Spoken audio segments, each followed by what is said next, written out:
Hello mga ka-anime! Welcome back sa ating channel. At bago tayo mag-umpisa sa panibagong kwento, mag-i-intro muna tayo.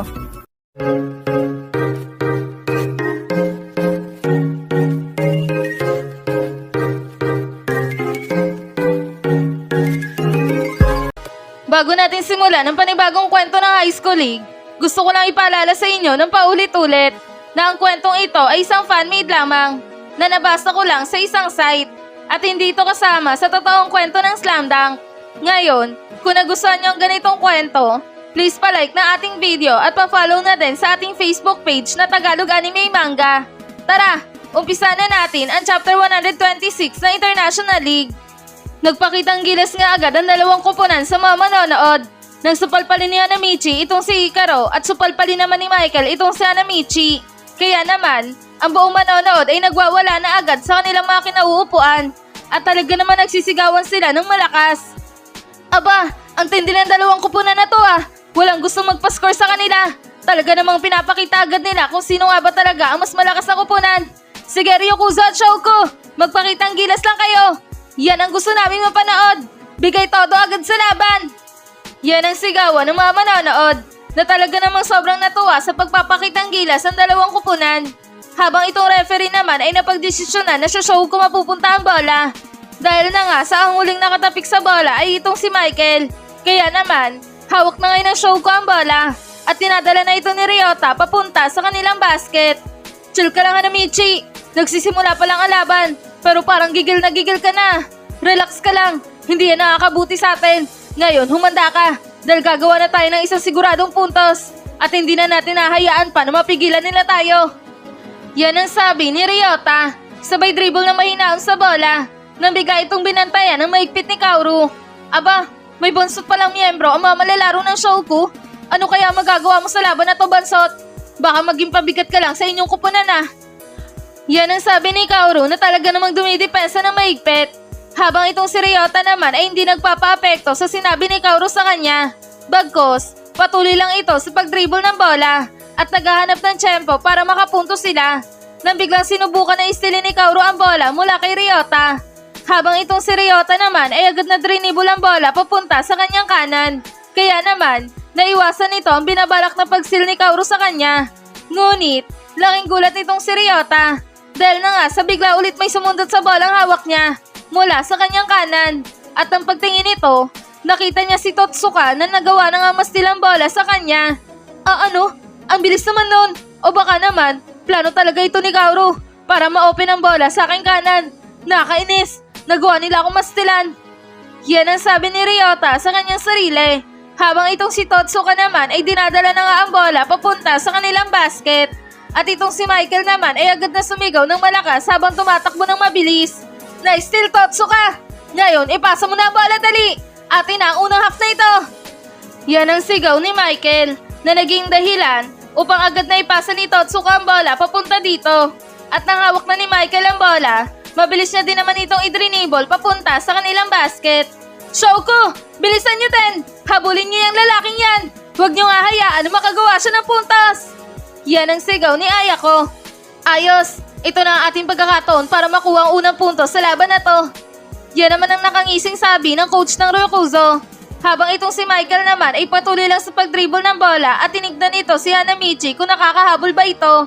At nang nakita niya na hindi na ito nakakahabol pa sa kanya, agad itong tumalo na mataas at takmang gagawa ng isang slam dunk. Ngayon may pulang buhok, tuturuan kita kung paano nga ba talaga ang tunay na slam dunk. Panoorin mo ako may pulang buhok. Yan ang sigaw ni Michael, sabay akmang gagawa ng isang slam dunk. Ngunit, laking gulat ang buong manonood. Dahil na nga sa biglang sumulpot si Rukawa sa likuran ni Michael at talaga namang sinabayan niya ito sa ere. Hindi ako papayag na makapuntos ka dito. Hindi namin ibibigay ang unang puntos sa inyo. Yan ang sigaw ni Rukawa na talaga namang sinupalpal na ng sobrang lakas ang bola kay Michael. At ang bolang nasupalpal ni Rukawa ay tumilapon nga papalabas ng court. Nalabis na ikinatuwa talaga ng buong tropa ng Shouko. Ayos! Nice block Rukawa! Buti naman at napigilan mo yung golden ang buhok na yan. Sige Shouko! Pigilan nyo lang sila! Huwag nyo silang hahayaan na makapuntos at makuha ang unang score sa laban na to. Dapat tayo ang magkontrol agad ng laban. Yan ang sigawan ng mga tropa ng Shouko na talaga namang natutuwa sa ipinapakita nilang laro. Habang itong coach ng Ryokuzo ay hindi makapaniwala sa kanyang nakita. Nakakaasar! Nakakagigil naman itong may number 11 ng show ko. Puntos na natin, pinigilan niya pa. Nakakainis ka talaga may number 11. Yan ang sabi ng coach ng Ryokuzo. Habang itong si Rukawa naman ay biglang tinignan itong si Michael ng matalim. Huwag kang umasa na makakapuntos ka ng gano'n lang kadali sa amin. At kung inaakala mo na yung gunggong lang ang makakapigil sa'yo, pues, diyan ka nagkakamali. Dahil hindi lang siya ang dapat mong bantayan. Dahil mas mahusay ako sa lalaking yon. Yan ang sabi ni Rukawa na agad namang narinig ni Hanamichi. Kaya naman, agad niyang nilapitan itong si Rukawa. Hoy Zoro, ano yung pinagsasabi mo? Sa tingin mo ba talaga na mas mahusay ka kaysa sa akin? Baka nakakalimutan mo kung sino ang nagpanalo sa laban natin sa Kuzo. Ako, di ba? Ako ang huling pumuntos doon. Yan ang sabi ni Hanamichi. Huwag mo nga ilapit sa akin yung bibig mo. Naamoy ko pa yung kinain mo kanina.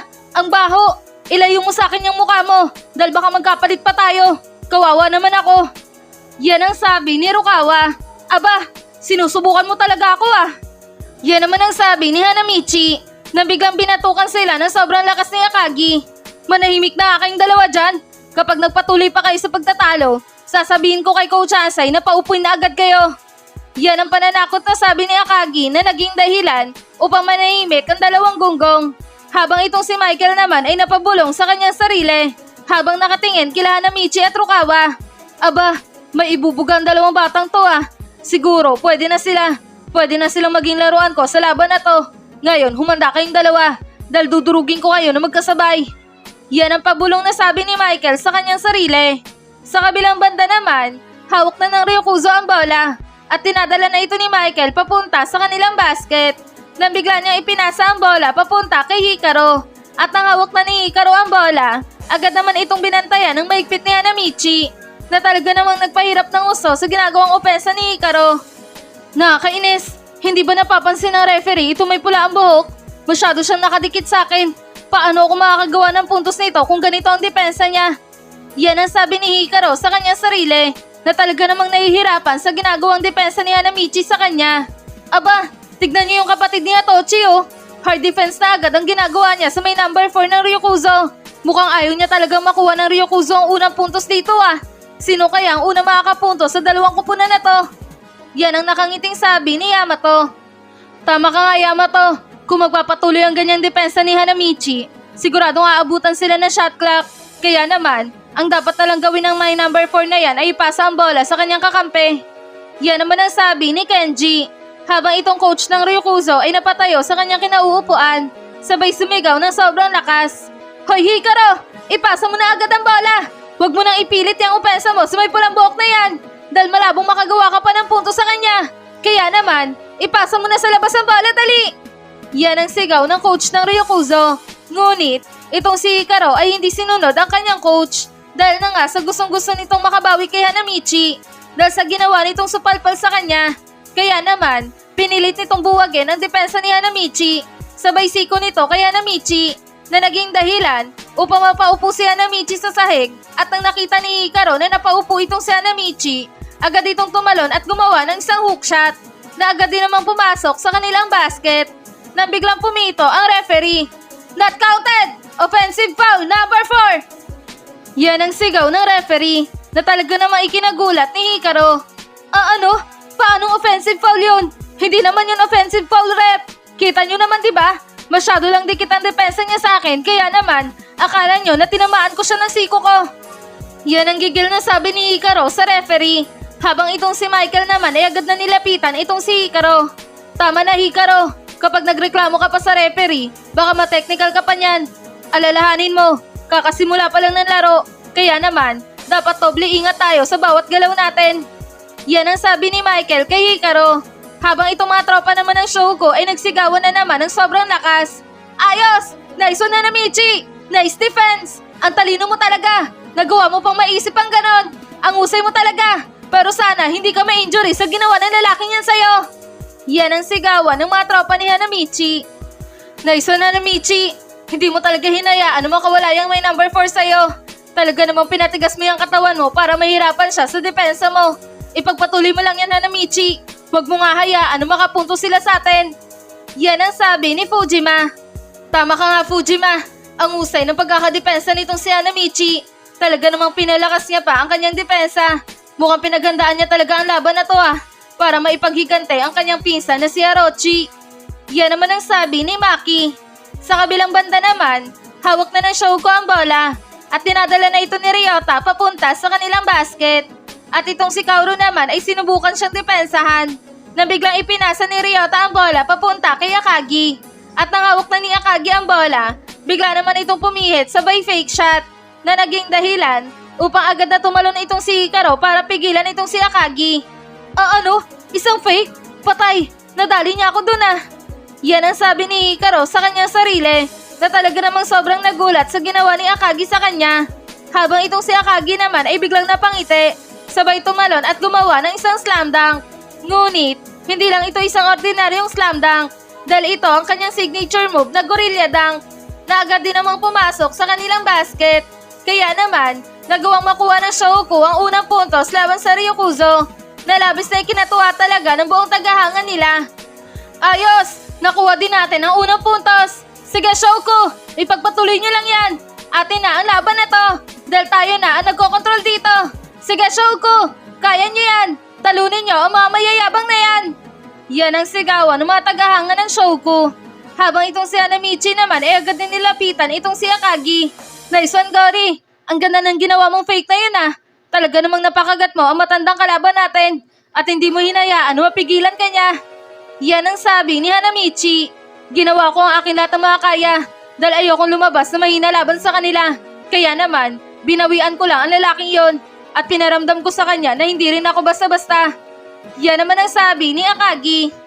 At dito na nagtatapos ang Chapter 126 ng International League.